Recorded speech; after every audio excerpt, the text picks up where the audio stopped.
It's time for Friday Night Flights, sponsored by Casey Auto Group, Subway, Flipper McCoy's, and Town Bank.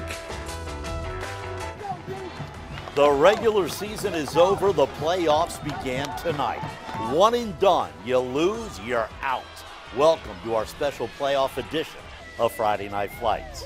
I'm Bruce Rader. There are 6 different classes in high school sports determined by how many students are in each particular school. That means 6 different teams will win state championships this year, and the battle for those trophies began tonight. We begin with the top seed in Class 6, Ocean Lakes against Kellam, 2 Virginia Beach teams.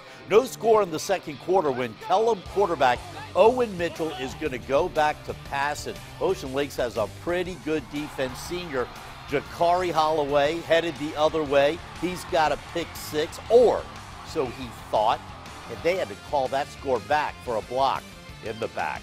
So the Dolphins go to the ground. Another senior, Elijah Snowden, finds the edge, coming into your living room as he dives for the pylon. Just short. So head coach Joe Jones goes to his star player, Tavion Land, taking the direct snap. Stopped initially, but he fights his way in for the touchdown. Land is going to go to the University of Maryland next year, comes up with a touchdown. The Dolphins struggled in the first half, but they're pretty good. They ended up pulling away, remaining unbeaten with the 34-18 win.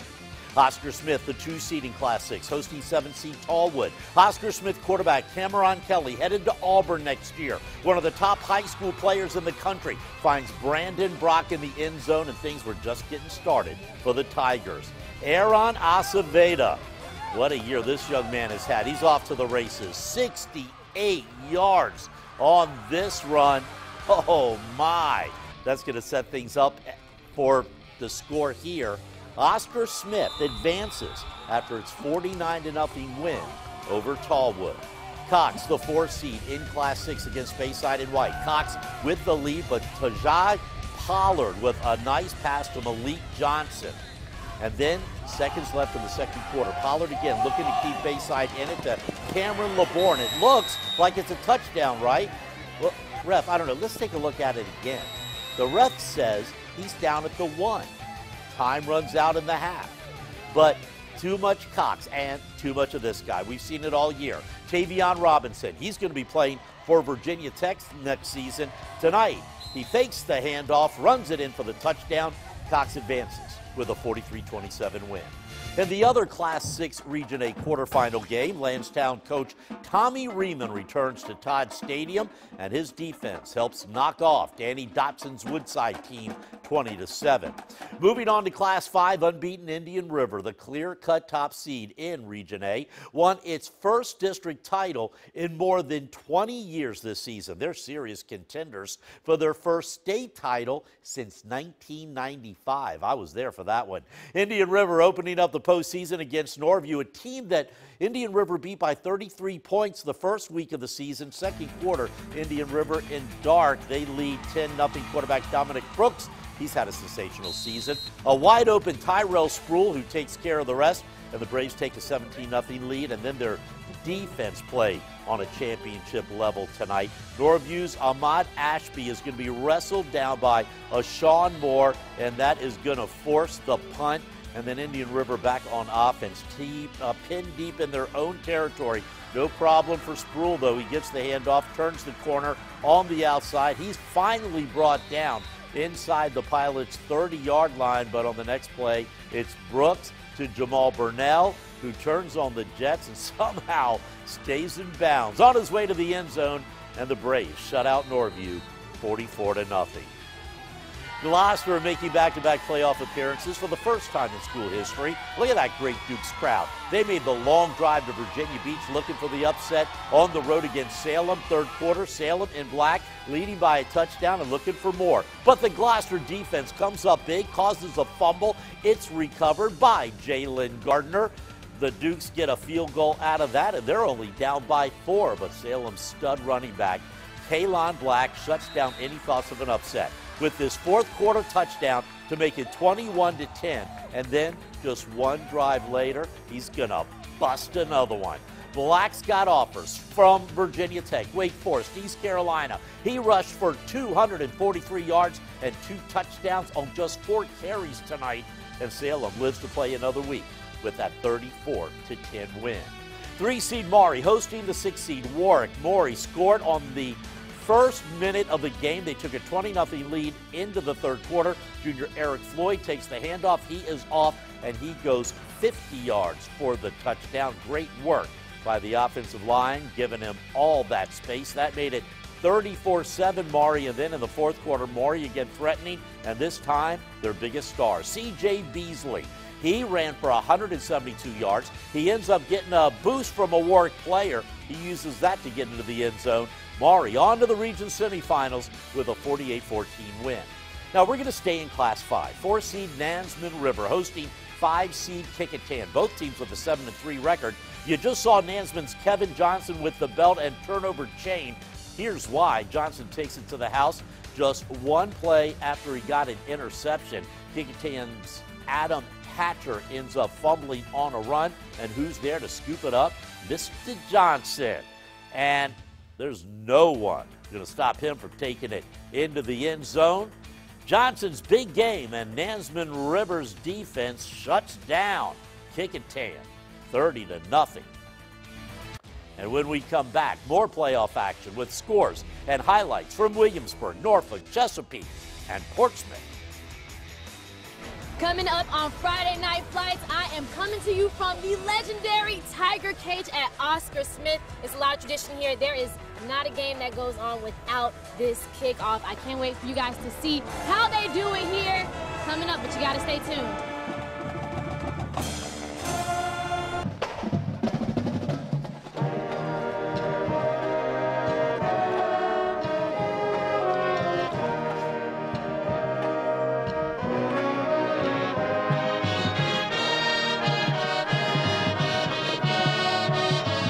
The outstanding Ocean Lakes High School Marching Band under the direction of Michael Parker. The Friday Night Flights Band of the Week. You can see their entire performance on Wavy.com. We also have the top 10 plays of the week, archived editions of Friday Night Flights, all of it on Wavy.com. Go to our Friday Night Flights webpage. Now to Class 4, the Churchland Truckers from Portsmouth in the playoffs for the first time in 3 years. Unfortunately, they had to take on the region's top seed, undefeated Lafayette. The Rams averaging 45 points and nearly 400 yards a game. And the Lafayette offense continues its domination. Rams in the red zone. Bashad Phillips gets around the Truckers' defense and slips in for the score. And Lafayette was just getting warmed up. This time the Rams go to the air. Zach New hits Tyler Neville in the end zone. And here's when you know that it's your night. Churchland trying to get something going, but the ball's going to slip out of the quarterback's hands. And Trey Candidate gets the ball, runs it into the end zone, and takes the referee with him. Lafayette moves on after beating Churchland tonight, 56-12. Lake Taylor hosting Smithfield 2 years ago. The Packers upset Lake Taylor, but that would not be the case tonight. Lake Taylor in black. Jeffrey Foster goes deep down the sideline to Malik Owsley-Newton for a huge play. And on that same drive, well, Foster says, if he can do it, I can do it. He calls his own number, takes it in for the score. The Titans pick up their 10th win of the year, and they send Smithfield packing, advancing to the semis with a 63-21 win. 3-seed Deep Creek at home against 6-seed Kings Fork. Give it up to the Kings Fork kicker, Jean-Claude Bile, who puts up the 3, and Deep Creek's lead is only 7-3 at halftime. Kings Fork, though, would come back strong in the second half. Mark Dyer going deep to Bobby Boone inside the 5, and then 2 plays later, Corey Foster would punch it into the end zone for a 9-point lead. Kings Fork driving again, keeping it on the ground. Once again, Corey Foster finding the end zone as Kings Fork goes on to win 18-7 over Deep Creek. The other Class 4 region playoff game is tomorrow. War Hill and Heritage play at 2 o'clock at Wanner Stadium. You know, Oscar Smith has a great football tradition. The Tigers have made it to the state championship game the past 3 years. And if you ever go to a home game at Oscar Smith, you may want to get there a little early so you don't miss the Tigers' spectacular entrance. And for that, let's send it to our on-the-scene reporter, Simone Davis. All right, so a lot of schools have their own tradition. You have some that have smoke or the football team does a little dance, but here at Oscar Smith High School, they got a cage. Do you see this behind me? They're getting pumped up. Now, I am here with Ray Collins, the athletic director. What was the idea behind the Tiger Cage? Some alumni built it a few years ago. The guys have just embraced it, and now it's just tradition. Everybody wants to be in the cage, and they grow up wanting to be able to come out of that cage in the blue uniforms, especially on a night like tonight. That's awesome. And so when the guys come out, they touch the victory bell, and then they get in the cage, they're amped, and you guys went viral, right? Yes, in viral video, people just kind of all over the country, loving it, kids eating it up, and they're excited because everybody's looking at Oscar Smith.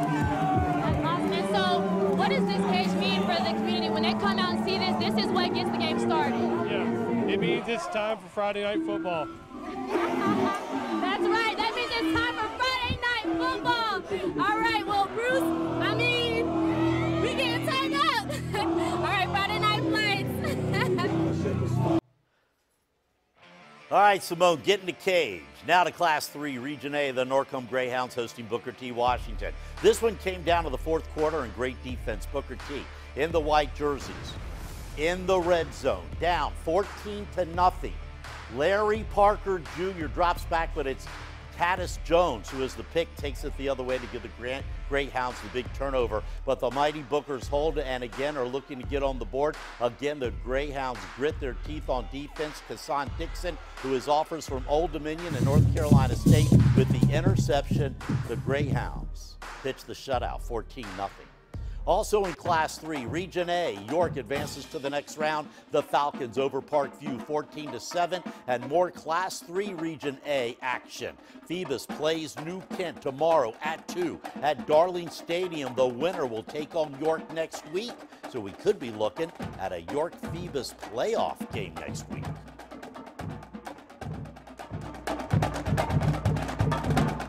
One last look at our Friday Night Flights playoff scoreboard in Class 2.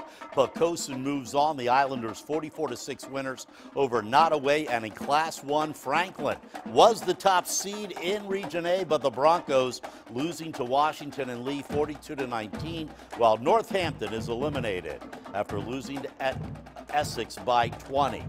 College basketball tonight. Old Dominion loses on the road at St. Joe's 79-64. Hampton University loses at VCU 59-57. No big upsets in this first week of the playoffs. Again, there are more games tomorrow, and you got to give it up to all of the student activity directors, all the athletic directors, all of the band directors and the bands, and even the parents who go out and work the concession stands. This has been the rainiest high school football season in Hampton Roads history. So many games were postponed. So many games were moved to the middle of the week. Everybody did a great job rescheduling and getting all of the games in during the regular season. Hopefully, for the rest of the playoffs, we won't see any rain. Next week, things get a little tougher. Win, you move on. Lose, you turn in your gear and you go home. And remember, you can always see Friday Night Flights and the bands of the week. Go to wavy.com and click on sports. Have a great weekend, everybody. Good night.